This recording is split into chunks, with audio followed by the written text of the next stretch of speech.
오늘은 절대 불가능을 절대 가능으로 라는 제목입니다. 우리에게는 가능한 것보다는 불가능한 것이 더 많이 있습니다.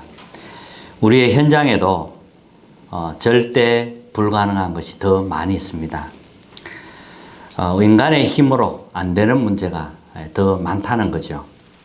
영적인 문제, 재앙 이런 것은 인간의 힘으로 할 수 없습니다. 그래서 오직 하나님의 능력으로만 가능합니다. 다른 것으로는 안 되기 때문에 오직 그리스도, 하나님의 나라, 오직 성령 이렇게 말씀하시는 겁니다. 언약의 사람은 절대 불가능 속에서 절대 가능함을 보는 것입니다. 영적인 문제가 한 사람을 덮치면 평생 고생을 하죠. 또 영적인 문제가 3세 세대까지 넘어가게 됩니다. 영적인 문제는 절대 불가능합니다. 하나님의 절대 가능함을 본다면 희망이 생기는 겁니다. 영적인 문제가 아니더라도 절대 불가능한 것은 너무 많습니다. 우리 주변에 보면 불가능한 게 너무 많아요. 그 속에서 하나님의 절대 가능함을 본다면 희망이 보이는 거죠. 요셉의 경우는 노예로 가기도 하고 또 감옥으로 가기도 했습니다. 그것은 절대 불가능한 현장입니다. 최악의 환경이라고 할 수 있습니다. 그런데 하나님이 요셉과 함께 하셨다 그랬습니다.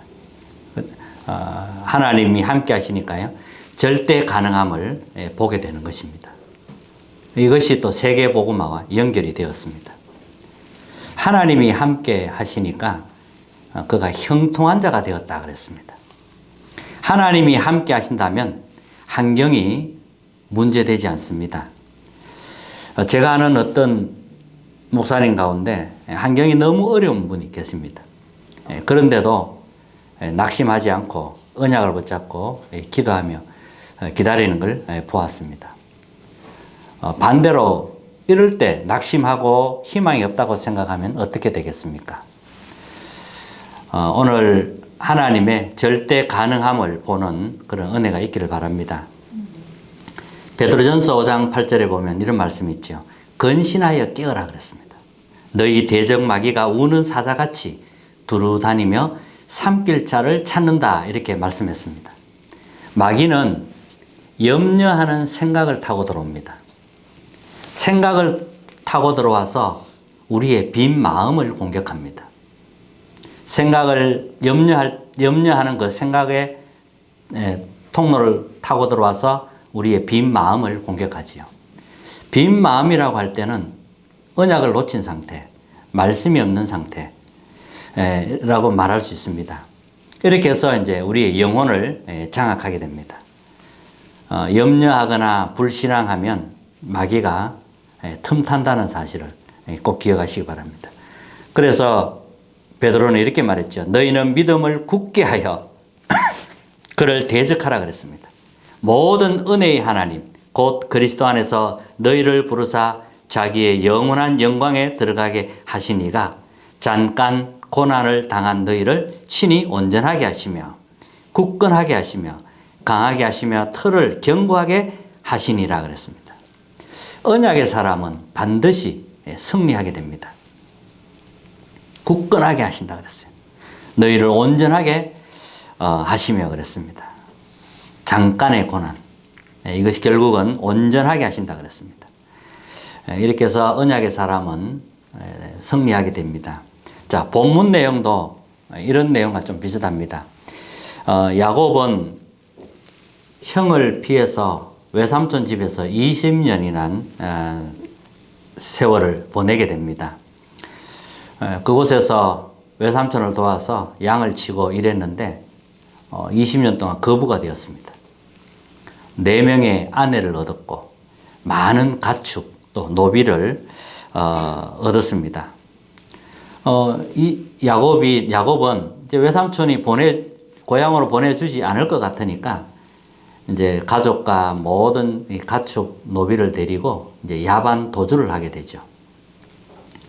근데 이 사실을 외삼촌이 알고 뒤따라오게 됩니다. 그때 하나님이 라반에게 이렇게 말을 하죠. 야곱에게 선악간 아무 일도 하지 말라. 이렇게 이야기를 합니다. 이렇게 해서 라반과 요셉이 만나서 이제 언약을 세우게 되고 잘 마무리가 됩니다.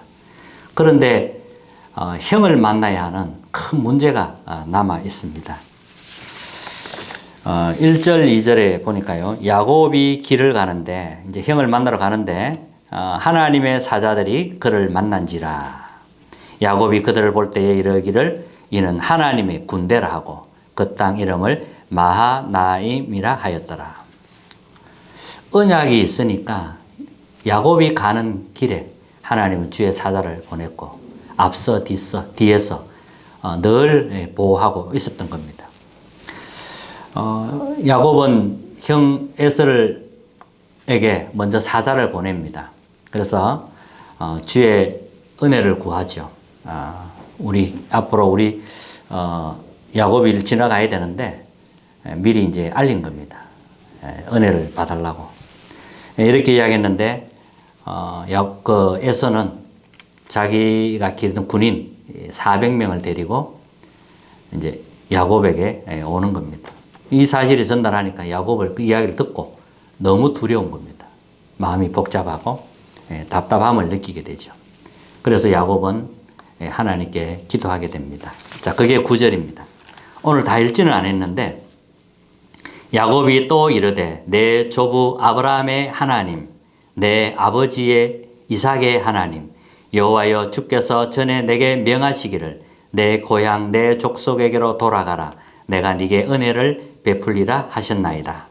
나는 주께서 주의 종에게 베푸신 모든 은총과 모든 진실하심을 조금도 감당할 수 없사오나 내가 내 지팡이만 가지고 이 요단을 건넜더니 지금은 두 때나 이루었나이다.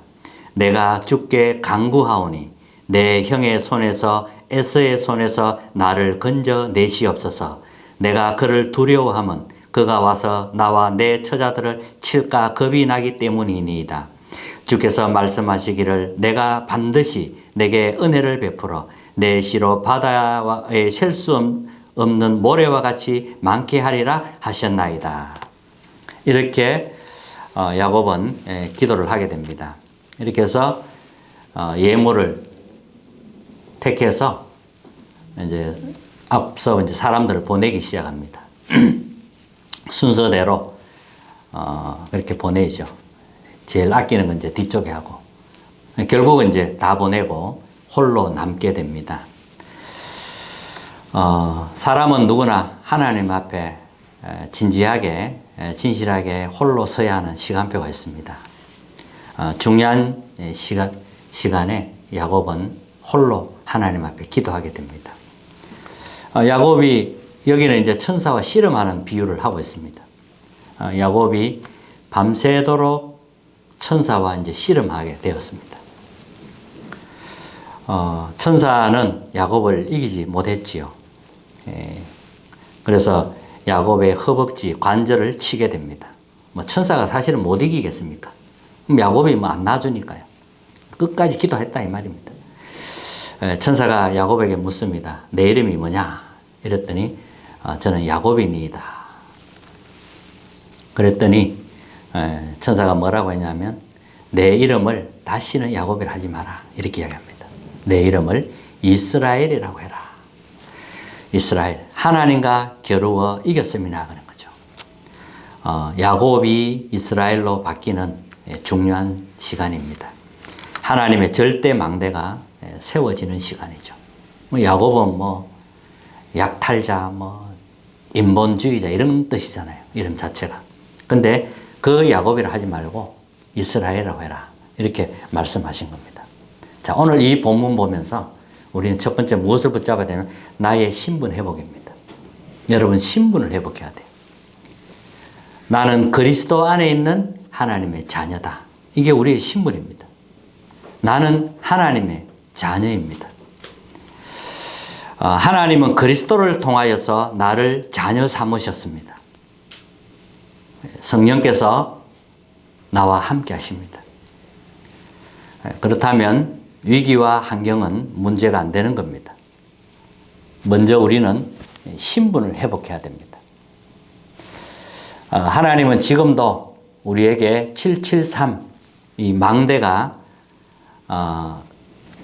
세워가고 있습니다. 지금도 73 망대가 우리 속에 지금 세워져 가고 있습니다. 흑암의 망대를 무너뜨리고 하나님의 망대를 세우는 겁니다. 773 망대. 성삼위 하나님이 말씀으로 구원으로 또 능력으로 함께 하십니다. 이러니까 이제 보좌의 축복이 따라오는 거죠. 그리고 공중 3시대의 축복 따라오는 것이고요. 공중 권세 잡은 자 이길 힘이 회복이 되는 겁니다. 하나님이 함께 하니까 오력이 생기게 되고 또 미리 보는 CBDIP 그리고 이방인의 뜰, 아이들의 뜰, 기도의 뜰 이게 우리의 망대입니다. 지금도 이게 우리 속에 세워지는 겁니다. 그리고 7대 여정을 가는 겁니다. 성삼위 하나님이 나의 배경입니다. 성삼위 하나님이 나의 발판이고 나의 비밀이고 나의 확신이고 또 흐름 바꾸는 비밀이고 62가지 응답이고 빛을 비추는 캠프가 되는 것입니다. 이 여정으로 우리는 지금 가고 있습니다. 그리고 우리의 이정표 사도행전 13장 16장 19장이 우리의 이정표입니다. 이정표 따라 무조건 하는 게 아니고요. 사람이 나오고 장소가 나오고 일이 나올 때 이 길로 가는 겁니다. 그리고 아무리 문이 막혀도 괜찮은 게 하나님은 마게도냐를 준비하시는 겁니다. 그리고 로마도 보아야 하리라.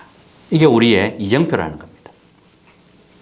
두 번째는 이 773 망대를 세워서 절대 불가능에 도전하는 겁니다. 절대 불가능 속에는 절대 가능함이 있습니다. 절대 불가능을 만나면 포기하는 사람도 있습니다. 에서는 야곱을 죽이기 위해 군인 400명을 이끌고 왔습니다. 이것은 야곱의 힘으로 할 수 없는 절대 불가능한 상황입니다. 근데 야곱은 정말 언약의 사람이고 홀로 남아서 하나님께 집중적으로 기도했습니다. 밤새도록 기도한 겁니다. 하나님이 이 문제 해결하지 않으면 나는 이 길을 통과할 수 없다. 나는 에서 형에로부터 살아남을 수 없다. 이런 마음으로 계속 기도한 것입니다. 하나님은 아예 근원적인 답을 준 겁니다. 절대 불가능하지만 하나님은 절대 가능의 답을 주신 겁니다. 그래서 다시는 야곱이라고 하지 말고 이스라엘이라고 해라 이렇게 말한 겁니다. 서두에도 말씀드렸지만 야곱은 약탈자입니다. 빼앗는 자입니다.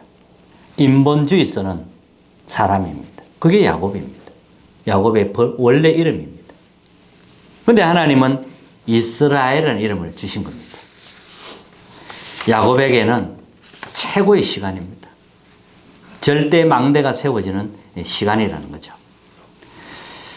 성경에 응답받은 렘넌트들을 보면 절대 불가능 속에서 절대 가능함을 본 사람들입니다. 요셉의 삶은 대부분 절대 불가능한 현장이었습니다. 가정에서는 형들이 요셉을 미워하고 시기하고 했으니까요. 죽이려고까지 했으니까요. 절대 불가능한 현장이죠. 근데 하나님은 절대 가능한 세계복음화의 꿈을 가지게 했습니다. 절대 불가능한 속에서 절대 가능한 세계복음화의 꿈을 가지게 한 겁니다. 이런 요셉을 또 노예로 팔아버렸습니다. 애굽의 보디발 장군 집으로 팔려가게 됩니다. 절대 불가능한 현장입니다. 노예는 불가능해요. 할 수 있는 게 없어요. 자유도 없습니다. 거기서 할 수 있는 것은 청소밖에 없습니다. 그리고 잔심부름밖에 없습니다. 그런데 하나님이 함께 하시니까 절대 가능함으로 바뀐 것입니다. 오히려 요셉 때문에 보디발 밭에까지 복이 내렸다고 했습니다. 그래서 하나님이 함께 하니까 형통한 자가 되었다 이렇게 말씀하고 있습니다. 아무리 불가능한 현장이라도 하나님이 함께 하시면 절대 가능함을 보게 되는 것입니다. 자, 그래서 세 번째입니다. 나를 살리는 기도의 망대를 세우라는 겁니다. 야곱은 홀로 남아서 정말 기도하는 모습을 보게 됩니다. 나를 형으로부터 구해주지 않으면 나는 당신을 낳아줄 수 없다. 이렇게 밤새도록 씨름한 겁니다. 이제 천사와 씨름하는 것으로 표현을 하지요. 결국 요셉은 기도 응답을 받게 됩니다. 우리에게도 이런 홀로의 시간이 필요합니다. 사람을 의지하고 또 다른 걸 의지하고 하는 건 다 내려놔야 됩니다. 여러분 정말 하나님 앞에 서십시오. 그래서 기도할 수 있어야 됩니다. 우리의 생명에는 두 가지 선이 있습니다. 생명에는 두 개가 있는데 영적 생명선이 있습니다. 그게 기도입니다. 우리 몸의 생명선이 있습니다. 그건 호흡입니다. 그러니까 우리 뇌를 살리도록 천천히 이제 호흡하면서 기도하는 것입니다. 성삼위 하나님이 내 안에 영으로 임하도록 그렇게 기도하는 겁니다. 우리는 하나님의 형상으로 지음받았습니다. 우리 속에는 하나님의 형상이 있어요. 그 생명이 있는 겁니다. 성삼위 하나님이 함께 하시는 겁니다. 우리가 생명을 주실 때도 성삼위 하나님이 함께 하신 겁니다. 그리고 빌립보서 2장 6절에 보면 그리스도는 하나님의 본체다 그랬습니다. 또 마태복음 28장에 보면 아버지와 아들과 성령의 이름, 성삼위 하나님이 나오죠. 그 이름으로 세례를 주고 그랬습니다. 그리고 요한복음 10장 30절에 보면 나와 아버지는 하나이니라 이런 말씀이 있고요. 또 사도행 1장 1절 8절에 보면 그리스도 하나님의 나라 오직 성령이 나옵니다. 여기에는 이제 성삼위 하나님의 비밀이 다 들어있습니다. 다른 것으로는 안 되기 때문에 오직입니다. 오직 그리스도 하나님 나라 오직 성령입니다. 성삼위 하나님이 역사하면 능력이 나타납니다. 말씀의 능력으로, 구원의 역사로, 성령의 능력으로 역사하는 겁니다. 그리고 이 성삼위 하나님의 시간표가 내 속에 임하도록 기도하는 겁니다. 영세전에 감춰져 있었던 이 복음의 비밀입니다. 영세전에 있었던 겁니다. 그리고 지금 역사하는 겁니다. 완전히 시공간 초월하는 거죠. 그리고 영세의 무궁토로 역사하는 겁니다. 결론입니다. 절대 불가능한 현장에서 우리는 살아야 합니다. 그래서 영적 서밋이 먼저 되어야 됩니다. 영적 서밋이 되어야 이제 기능 서밋, 문화 서밋이 따라오는 겁니다. 오늘 야곱처럼 중요한 시간표 때에 하나님 앞에 홀로 서서 정말 기도하는 그런 은혜가 있기를 바랍니다. 야곱이 다시는 네가 야곱이라 하지 마라. 우리의 옛날 모든 체질들 거기서 벗어나는 이제부터 이스라엘이라고 해라. 하나님이 신분 자체를 바꿔주는 그런 은혜가 야곱에게 일어났던 겁니다. 절대 불가능한 그 속에서 하나님의 절대 가능을 보게 된 것입니다. 이런 은혜가 한 주간 동안 일어나기를 주님의 이름으로 축복합니다. 찬송가 364장입니다.